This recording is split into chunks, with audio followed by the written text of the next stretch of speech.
રાજકોટમાં છેલ્લા 30 વર્ષ દરમિયાન રાષ્ટ્ર વિરોધી પ્રવૃત્તિઓમાં ઝડપાયેલા તમામ આરોપીઓને વિગતવાર રિપોર્ટ તૈયાર કરવાની પ્રક્રિયા શરૂ કરી છે.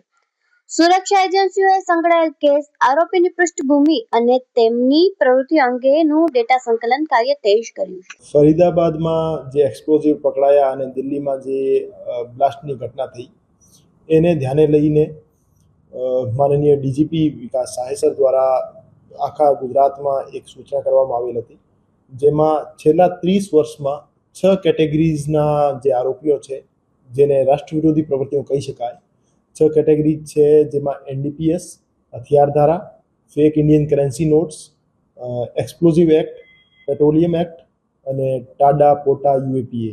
આ 6 કેટેગરીમાં છેલ્લા 30 વર્ષમાં જેટલા આરોપી પકડાયેલા છે એને તમામને 100 કલાકમાં ચેક કરવાના છે અને ચેક કરી એના ડોઝિયર્સ ભરવાના છે. અને ડોઝિયર્સમાં એનો આરોપીનું નામ, એનું સરનામું, એના ફેમિલીની વિગતો, એની મિલકતની વિગતો, એની બેંક ડિટેલ્સ, એના સોશિયલ મીડિયા અકાઉન્ટ્સ, એના સગા સંબંધીઓની વિગતો, આ તમામ વિગતો એક ડોઝિયર ફોર્મમાં ભરવાની છે અને 100 કલાકમાં બીજી ઓફિસને મોકલવાની છે. તો આ બાબતે રાજકોટ શહેર પોલીસ દ્વારા પણ એક ડ્રાઈવ હાથ ધરવામાં આવી છે. રાજકોટ શહેરમાં આ 6 કેટેગરીમાં છેલ્લા 30 વર્ષમાં કુલ 1353 આરોપીઓ છે જેના ડોઝિયર્સ ભરવા માટે તમામ થાણા અધિકારીઓને સૂચના કરવામાં આવેલ છે. હાલ આ કામગીરી ચાલુ છે.